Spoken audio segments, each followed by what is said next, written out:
Turn 2 of In the Napoleonic Wars.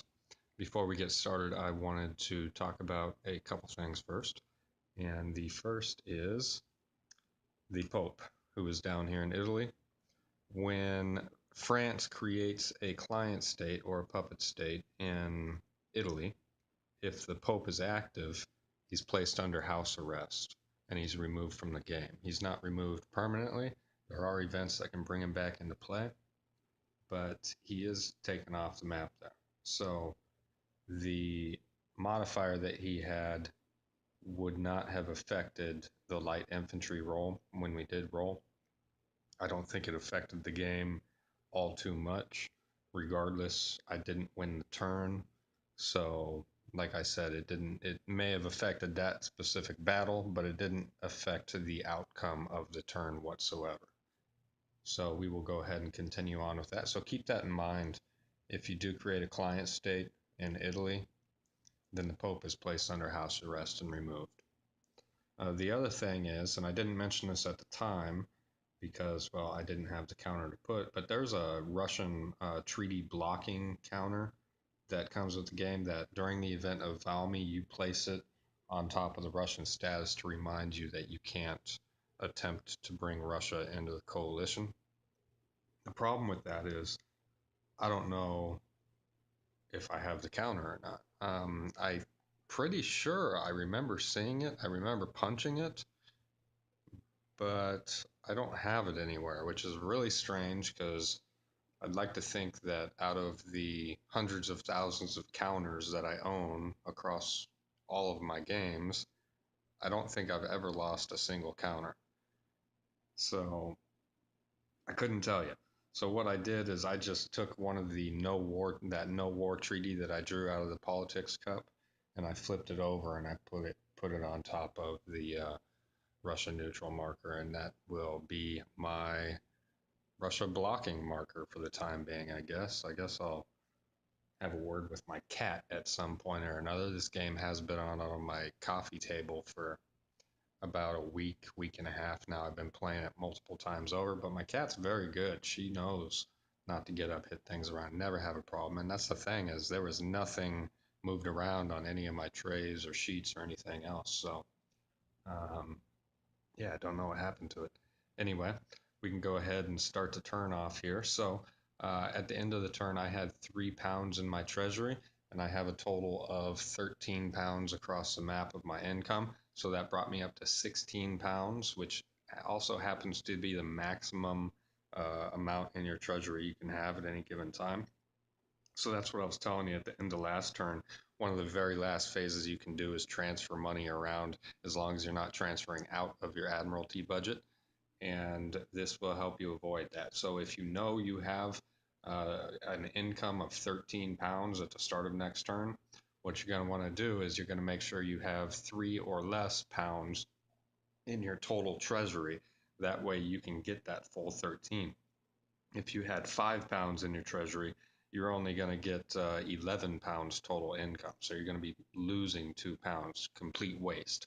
So be sure to transfer some to your minor war fund or your Admiralty budget before you end the turn and go on to the get money phase, because at that point it's going to be too late and you are going to have wasted income. So I had a total of 16 pounds in my treasury, and I uh, raised my minor war fund up to a total of £9, which I believe was 7 total pounds that I transferred, and then I put 2 more in my Admiralty budget, leaving them at a total of, or no, I put 3 in the Admiralty budget, putting that at a total of 3. So my treasury is at 6, my Admiralty is at 3, and my minor war fund is at £9 total thus far. The Napoleon abdication is at 1, and I am going to move the game turn counter up to number 2, which is where the event whiff of grape shot is going to come into play. And oh, first we have to designate the Bui nation, which is listed on the turn track. It is going to be Germany. Germany is the Bui nation this turn. And now we can go ahead and look up Whiff of grape shot. I should have gotten the counters ready beforehand so I didn't have to sort them through. But whiff of grape shot. Monarchist mobs battle Republicans in the streets of Paris. Republican forces score a decisive victory, bringing fame to their commander. An obscure corporal from Corsica named Napoleon Bonaparte deploy Napoleon B and Josephine in Napoleon's bed. To the High Politics Cup, add one random etat, Haiti and Egypt. So let me dig Haiti. Oh, there's Haiti and there's Egypt right there on top. Good. So we will put those right in there. And one random client state is going to be, that is the +1 marker. So that one is good for the coalition. If that gets deployed onto the map, that will be a detriment to the French and their light infantry roles and hopefully help us out quite a bit here. So now we have gone ahead and played the printed event. We are going to draw the high politics chips. So let's get that cup right back. And we're still drawing 2 chips. First one is a no war. So that's all taken care of.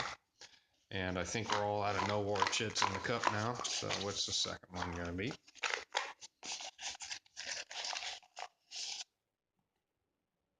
Oh, there's the client state right there. So he has come out. Let's see where he's going to go here. They cannot do France. They won't create a client state in France, obviously. And we rolled a 5. So that's going to be in Spain.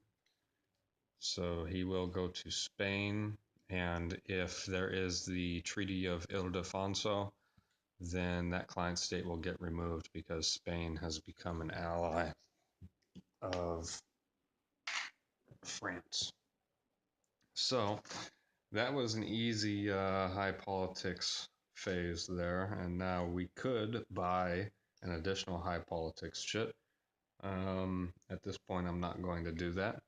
Diplomacy phase, roll 2 die for the French diplomats. First one is going to be a 2, so that will be in Germany, which he's going to return to the hotel since those are already there.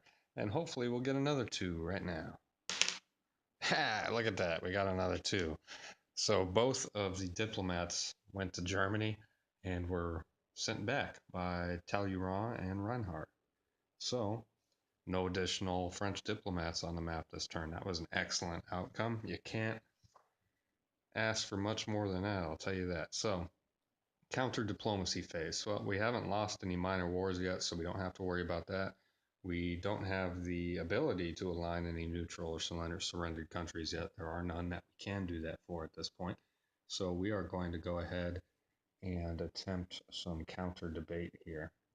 We're going to take our 4 diplomats and we are going to put 1 to debate each of their diplomats. Now, you could have 2 diplomats debate 1, but you have to pay for them in advance, declare that, and then roll for them. So if the first one debated and won, the second one cannot switch diplomats. He can't choose a different target. It'd be a waste.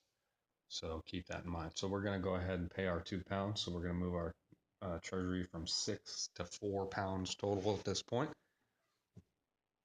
And now we can go ahead and roll here. So we'll do Talleyrand first. So we need to get a 4 or less, and there's a +2 on this modifier here. So 4 or less, and it's +2. So we basically need a 1 or a 2 to get him off. And we rolled a 6, so that's a no-go. And now we will debate Reinhardt. So we're going to need, it's a 4 or more, or 4 or less. And there's a +1 modifier from Reinhardt. So we basically need a 3 or less. And we got a 3. So Reinhardt is going to be removed.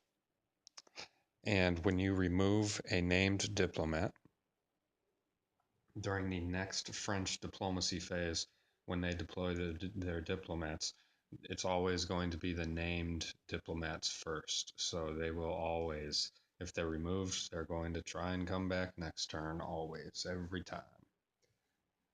So we are done with the counter diplomacy phase, and we can go ahead and go on to the grand army phase.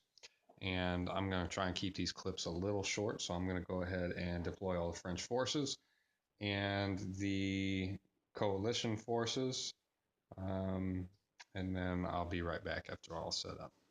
Okay, we went ahead and deployed. We roll on the French invasion table, and they roll a 5 plus the 2. Turned out to be a total of 7. 3 corps went to Austria, 2 corps went to Italy, and 1 corps went to Germany. And we deployed the Bui forces, the 4 in France. Oh, you know what? Oopsie. I didn't draw a corps for the diplomat. They only have 1 there, so. And it's a 4 corps. Slide him right in. Add 4 to the total over there. What was it? 29. So they bring him to a total. Okay, so in Germany, the French have a total of 33 battle points. The coalition has 44 battle points, so I'm up by 11 as of this far.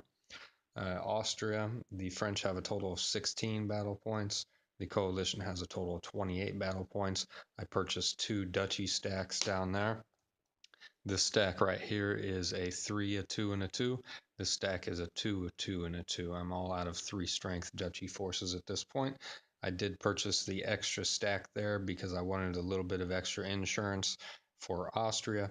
If we do not control Austria and French controls Austria, they will surrender at the end of the turn, and this very large stack of Austrian forces will be removed from my player pool, which will not be a good thing. So I'm really trying to hang on to Austria as well as Germany. You want to watch Germany too, because if you don't control them and the French do at the end of the turn, the Prussians will surrender and you'll lose this very large stack of Prussian forces.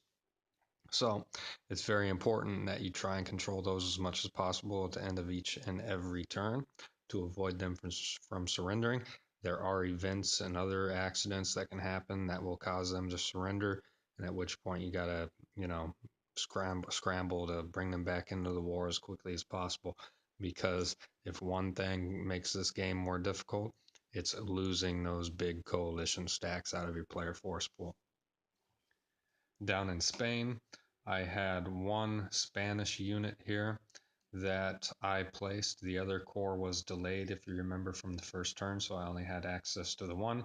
I'm really hoping Napoleon does not deploy here and go there. That would be a very bad thing, and I'm really trying to avoid that. So hopefully, no, he doesn't go there. If he does go there and he wins that battle, obviously he probably will, then I will, and looking at the chart here, I thought so. Yeah, so it's pretty much impossible for him to go deploy at this point in the game.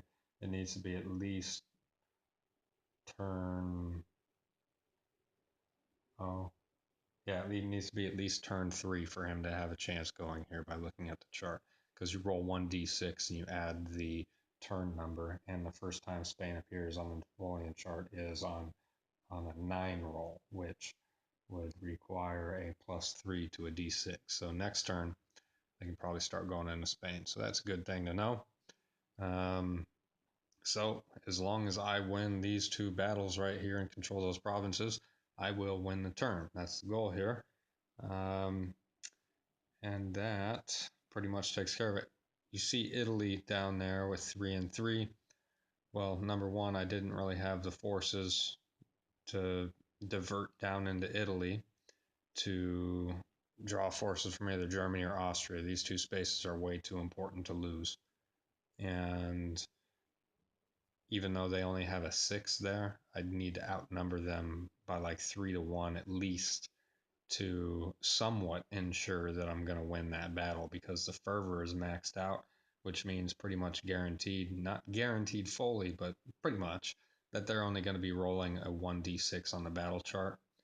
And we don't even start getting up into coalition exchange or French retreat until 13, die rolls, total 13 or more. So on a 1d6, even with a max roll, I'd need to have at least 7 or 8 battle points higher than the total. And that's just to ensure that happens on a roll of a 6 on the battle roll. So, we'd want to obviously increase those odds even further because we wouldn't be pinning our hopes on a roll of a 6. So I just said screw it, forgot about Italy altogether this turn. It's all about Germany, Austria, and Spain. And let me find my chart here. Where'd it go? And let me find it first. Okay. Found my Napoleon chart here. And I thought I hit record, but I didn't. Didn't notice till after I put the pieces anyway. Napoleon went to Italy, took 2 corps with him. Those 2, I think it was. Anyway, so more French in Italy. Not too worried about that there. The one thing I have to worry about doing this battle is the French cavalry coming over and kind of decreasing the odds there. I think I am going to handle Germany first. So we're going to see if this French corps comes over, and they're going to fail on a 6, plus there's cavalry there, so they're going to fail on a 5 or 6. 5 or 6, they do not go. And they rolled a 5, so they will not go. I was actually hoping that they would. But, okay, we'll handle the battle here. So, let's see here. German fervor is at 12. So we're hoping for a 4, 5, or 6. And we rolled a 6. Finally, we got something in our favor on the French infantry table. So they're going to roll 2 die. And we are 44 to 29 battle points. So we're going to add 44 to 33 battle points. Yes. 30, yeah, because that extra unit from the diplomat there. So 44 to 33 battle points. So it's going to be plus 11 in our favor and 2d6. And re-roll a 6, which is going to be a 17. 17 is all French units retreat. So they will all go from Germany into France, which is their safest option. I did roll a pursuit, or no, it wasn't. It was a French retreat. So no pursuit anyway. I wouldn't have pursued regardless. That would have been a stupid thing to do, especially when it's a we nation and I already control it. So, yeah, we can go ahead and handle Austria real quick. And now I do have cavalry that can react here. So if you look down here, this is what units can be built. As I've already described, it's Russians, Austrians, and Prussians can be made in Austria. So cavalry cannot react to a place where they cannot be built. So my British cavalry, even though I have 2 units, they cannot react into Austria. Only the Prussian cavalry under Blucher can go down there. So we'll go ahead and see if they go down. It is adjacent, so that's not a problem. There's no French cavalry in Germany. There is French cavalry at the destination, so they will fail on a 5 or 6. And we roll a 4. So Blucher is going to join the battle in Austria. That's going to be a very big bonus there. It's going to bring our total up to 34 points. That will be, let's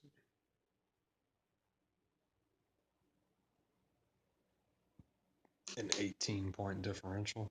Excuse me, I was trying not to belch into the phone there. So let's see what the Austrian fervor levels are.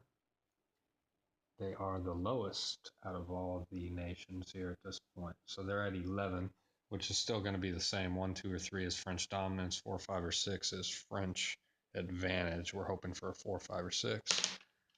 And we got a 3. Back to our same curse. So it's going to be 1 die, and thankfully it's going to be plus 18. So the minimum we can score is going to be a coalition glory. So let's see what we get here. And we roll a 6, which is going to be 24. It's going to be coalition pursuit. And where are they going to go? They're going to go to Italy. It's the safest spot for them. And I didn't roll a 1 or a 2, so I can't pursue them anyway.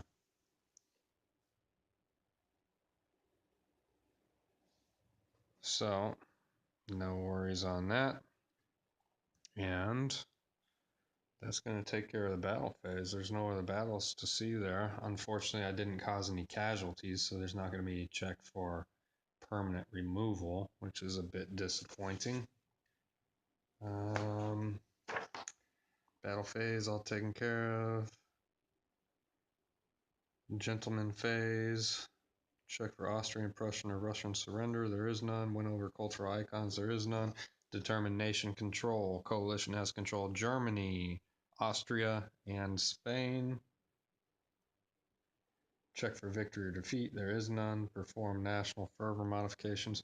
I forgot to drop the fervor in Germany and Austria due to those battles. So Austria will go from 11 to 10. Germany goes from 12 to 11. Okay, now we'll perform the fervor adjustments at the end of the turn. So Spain is going to drop from 16 to 15. France is maxed out. Italy's maxed out, so there's no change in those.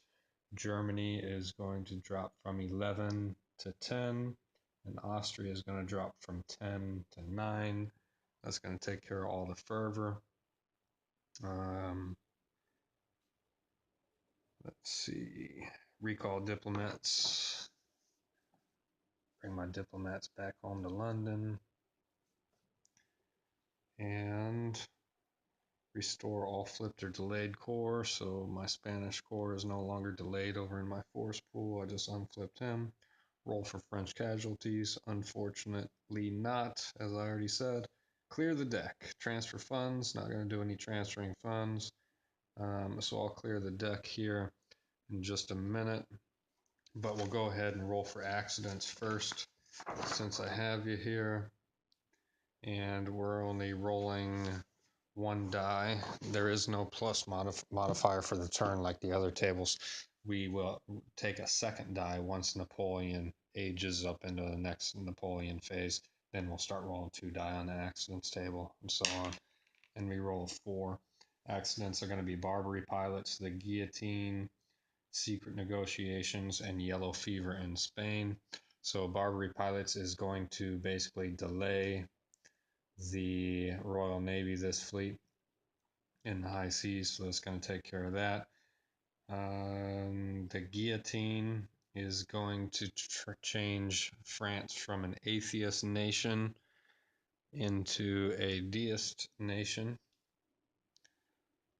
which will affect certain other events if they do take place. And then Secret Negotiations, I'm going to lose one of my diplomats this turn, delay him, flip him over, and I'm also going to get, what was it, 3 pounds, 2 pounds, I can't remember.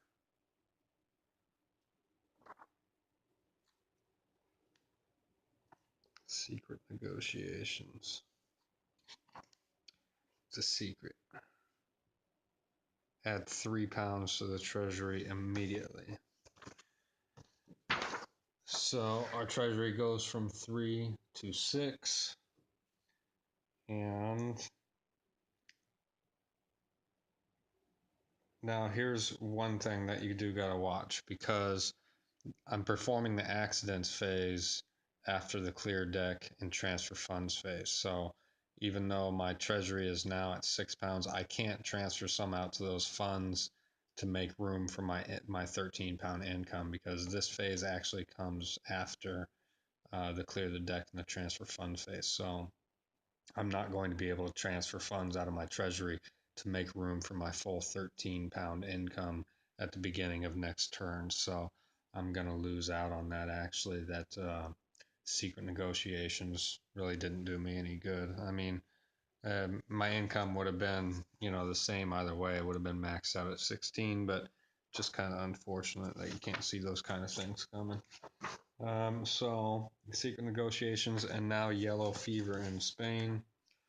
Yellow fever in Spain is going to be delay both Spanish corps. This hurt whichever side Spain is allied with. So both Spanish corps are now delayed this turn. Just getting worse and worse for the Spanish situation there. Anyway, that is the end of turn 2 here. I'm going to go ahead and clear the deck. The Napoleon abdication marker does go up to level 2. So we're moving right along there. We are on track to win this thing, hopefully. Anyway, we'll be right back for turn number 2, or number 3. All right. So, started turn 3. I went ahead and did the get money phase, moved my treasury all the way up to 16 pounds. I transferred, I believe, 6 of them over into the minor war fund, and I think 3 into the admiralty fund. So my admiralty fund is at a total of 6. My minor war fund is now at a total of 15. So that's a nice healthy reserve. My treasury is at 7 pounds total.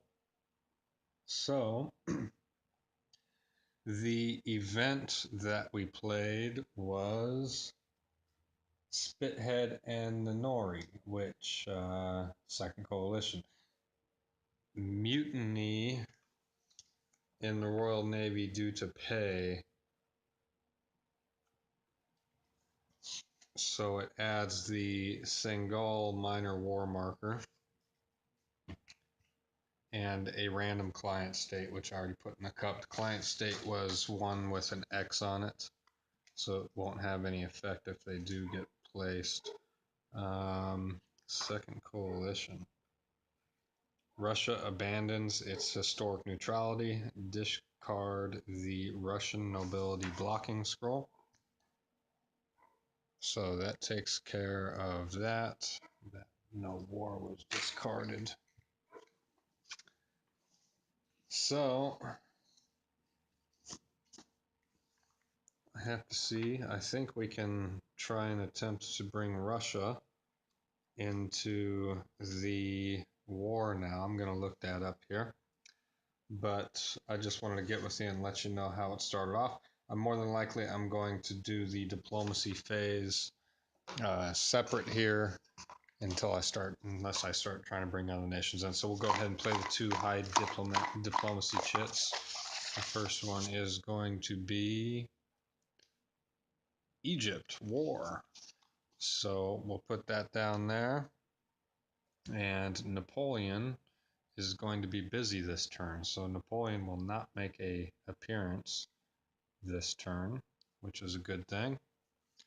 And in Egypt, we will go ahead and resolve this. This is a war of commerce down here, and it is a rather important war. We have 15 in our minor war fund. The Royal Navy is busy, so we will not be able to get the +2 from the anchor symbol there.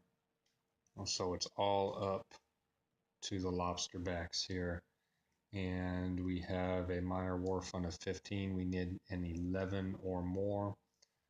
We are going to go ahead and use 7 pounds.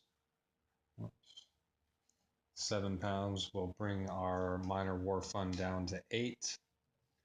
And we get a +7 on this die roll. We need an 11 or more +7. And we rolled a 7, which is going to be 14. And that will win that war. So that takes care of that. Go ahead and put that away permanently. And we won that war. Unfortunately, it doesn't affect the Napoleon abdication marker over because it's a war of commerce, not strategic location. Now we got to draw our last chit here. And there's the client state with the X. So let's see where he's going to go. And he goes to 2, which is Germany. So now they have attempted to create a client state in Prussia. And now we'll move over to the diplomatic phase. Like I said, I'm going to try and save a little bit of footage here, keep the videos a little bit shorter. I'll do the diplomacy phase separate. I'll be right back. Okay, so I performed the diplomacy phase and the counter diplomacy phase. The French diplomats, one went to Spain and the other went to, or excuse me, the first Reinhard went to France and the second went to Spain here. So then we went into the counter diplomacy phase.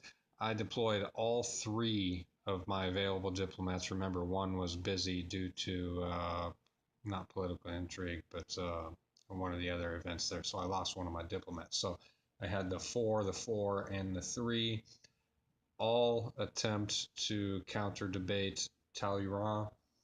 And I spent £3 from my treasury to do so. My treasury is now at £4, and all 3 of them failed to do so. Why did I do that? Well, the Russian nobility blocking scroll has been removed. And now that I say Russian nobility, I found the chit. So the Russian nobility chit was removed off of the Russian neutral box, which would have allowed me to attempt to bring them into the war. However, in order to do so, you cannot have any French diplomats in Germany or Austria at the time when you try and do this. Talleyrand is in Germany, so I can't bring the Russians into the war. I put all of my effort into trying to make that happen, but to no avail. It did not work. Now we can go ahead and go to the Grand Army phase. So I'm going to do the Grand Army phase here, and I'll be right back. Okay, so we did the Grand Army phase. 4 corps went to France, a 6, 3, 6, and a 4 strength scores went there respectively. 1 went to Spain because of the diplomat. 1 went to Germany because of the diplomat, and then we set out the 4 Bui forces in Italy. I didn't stack them like I normally did on the flag because Napoleon's busy, so we know that they're not going to be moved, so we don't really have to keep track of them this turn as specifically as we do other turns when Napoleon is active. Now we're going to go ahead and roll on the French invasion turn. Our chart, it is turn 3, so we will add +3 to this die roll. And we roll a 2, so that's going to be a total of 5. And I also didn't mention the Bui nation this turn, as you probably can see it, is Italy. So we have to control Italy along with 2 other spots. So the French invasion, 3 corps are going to go to Germany, 2 are going to go to Italy, and 1 is going to go to Spain. We'll go ahead and do that off camera. I'll deploy my forces and then I'll come right back and we'll do the battles together. All right. I don't know how well this is going to go here. I'm pretty lucky that Napoleon's not involved in this turn. I think if I get by this turn, I'm going to just be barely squeaking by. So first off, Duchy forces. I purchased a total of 3 stacks. My treasury is now at £2. I purchased 2 stacks up in Germany. One of the stacks is 111. The other stack is 222. The third stack I purchased is for Italy. It's a 3, 2, and a 2 stack. I did remove all the other duchy forces in between turn 2 and 3, my last turn, with the exception of the 333 stack in Prussia. I left that stack there. So all of those other 3 stacks I ended up having to purchase again. And it's a good thing I did redeploy them, because otherwise those forces would have been in Austria and I would have really needed those forces in other places. So where we're at now, I have one Austrian force corps in Austria to keep control of that. I deployed all of my Prussian forces in Prussia, along with those 3 duchy stacks. All the British corps went to Italy, along with all the Austrian corps went to Italy. So, yeah. The thing I'm worried about now, I have the advantage. If everything stays as it is, then I'm pretty comfortable with where I'm at. However, you can see the Italians have 2 cavalry corps in Italy and 2 cavalry corps in Germany. And depending on the adjustments, if they react, then that could be a big problem for either force. I don't know which battle to do first. Um, I'm thinking, well, let me tell you the totals. In Italy, the French have a total of 29 battle points. The coalition have 40 battle points. So I'm up by 11 points. And the fervor in Italy is maxed out. So that's the dangerous thing there, is because they're probably going to be, well, more than likely, they're only going to be rolling 1 die on the battle roll. In Germany, the fervor is better, much better, but it's still a little worrisome. And the French have a total of 22 battle points, and the coalition have 31 battle points. So I'm only up ahead by 9. So I'm ahead by 9 in Germany, and there is exactly 9 battle points worth of cavalry in Italy. In Italy, I'm up by 11 points, and there is exactly 11 points of cavalry up in Germany. So they have the potential to tie this thing in whichever battle I choose to do first, and then possibly take the lead from there. The British cavalry could react up into Germany, but the Prussian cavalry will not be able to react into Italy. So I guess let's just go ahead and handle the Bui Nation first and keep our fingers crossed here. Hopefully things go right. So I have coalition cavalry in Germany, and I have coalition cavalry in Italy, the destination, and plus it's not adjacent to. So they are going to need, let's see,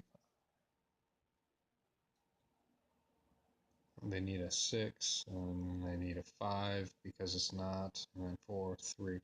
So they're going to need a 1 or 2 to react. So I guess that is good for me. Let me double count that. So it's 1, 2, 3 plus 3 modifier.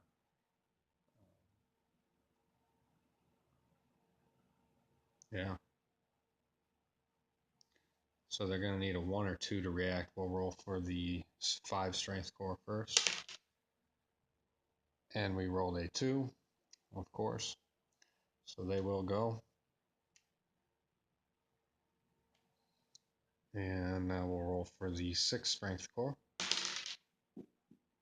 And that's off the table. We'll roll again. And we rolled a 3, so that is not going to go. So they're going to add 6 onto their total in Italy, which is going to put them at 35. Now we will roll for light infantry. Fervor's at 16, so we're praying for a 6 here.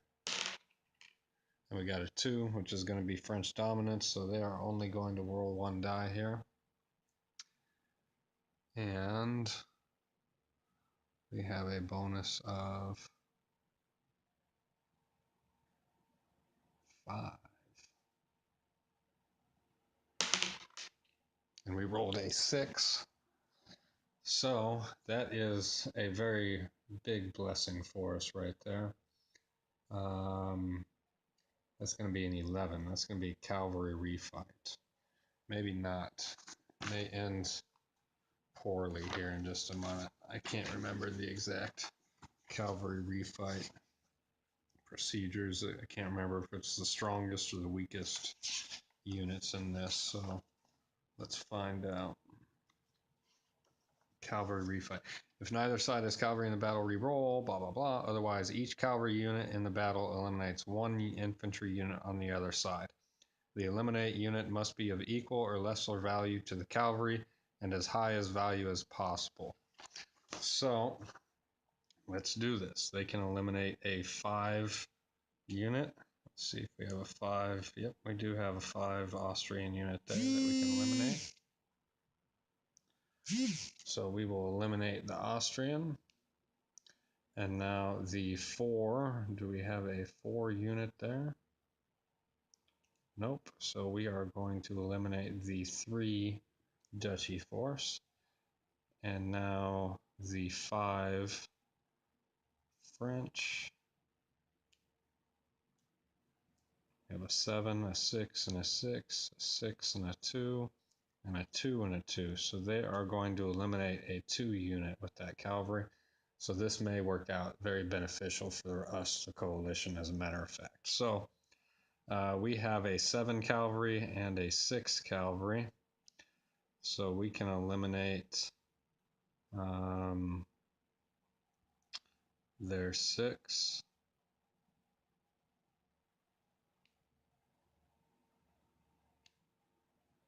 We have a 6, a 7, and a 6 cavalry.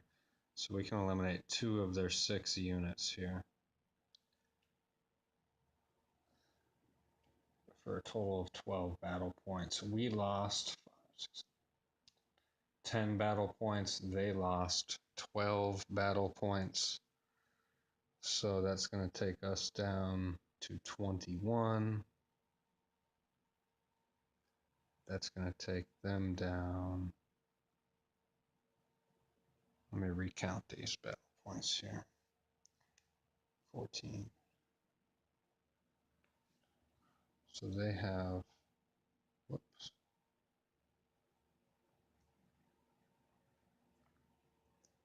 They have 22 battle points. And we lost how many? 5, 6, 7, 8, 9, 10. That's going to bring us down to 30. So now the total is 30 battle points for the coalition and 22 for the French. So we're now up by 8. And we actually start all over from the very beginning. So there is another attempt to bring over the cavalry from Germany.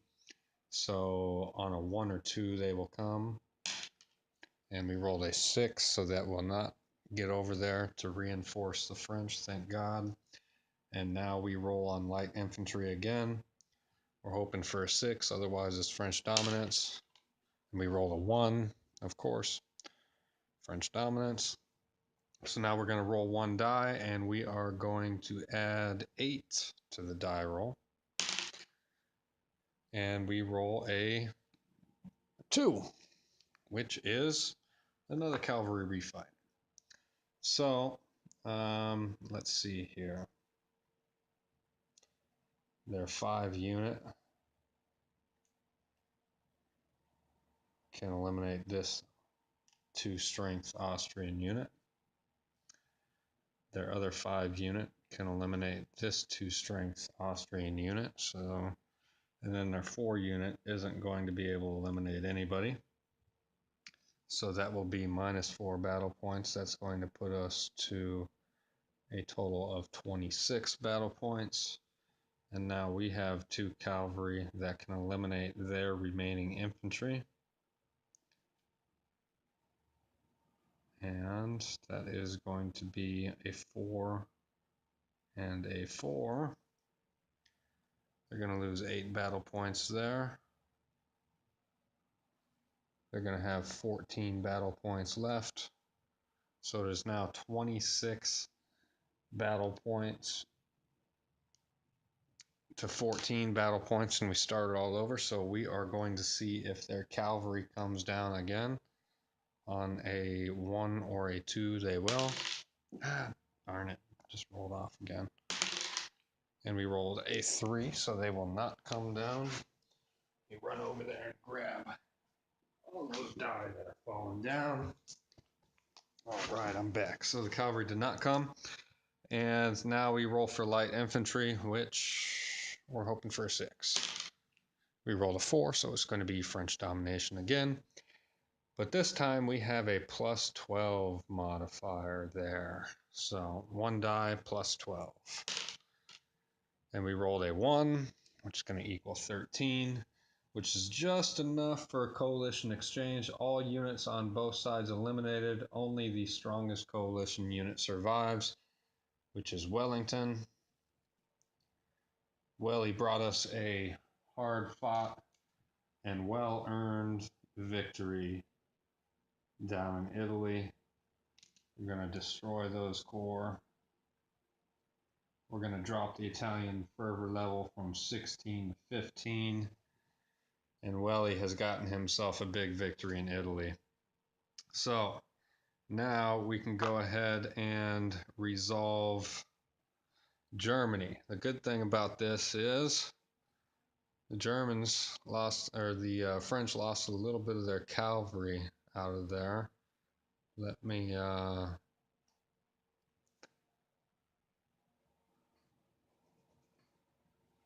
total these up here. So 10, 13, 16, 22, 31.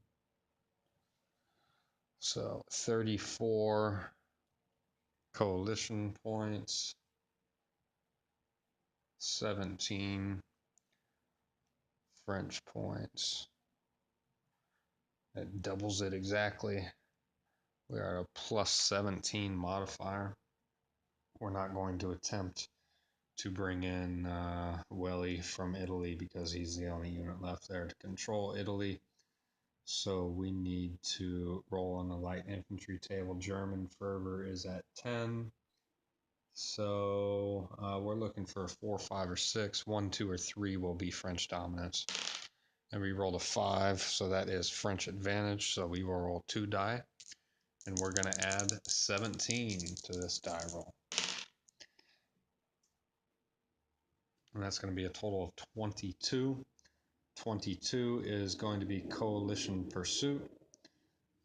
These units are going to flee into France.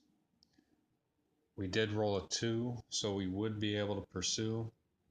However, we're not going to do that because we just obviously don't have the forces to attack France still, and we don't need to regardless because we have won the turn the way I see it. So German fervor is going to drop again from 10 to 9, and that's going to take care of the rather extended battle phase thanks to that drawn out cavalry fight in Italy. That was pretty interesting. It had me on my toes. I didn't really know what was going to happen. So I'm going to go ahead and take care of all the stuff after. But first, I'm going to do the French casualty roll. So on a 1 or 2, we're going to remove one of those red dot units that are in there. And we rolled a 6, so that is not going to remove a unit. And we will go ahead and handle all the other stuff here. I'm going to move up the Napoleon abdicates marker to level 3.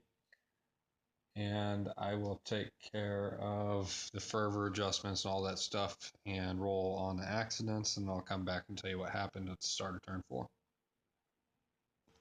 All right, I'm going to do this one by hand instead of the tripod. That way I can kind of swing around and show you some things.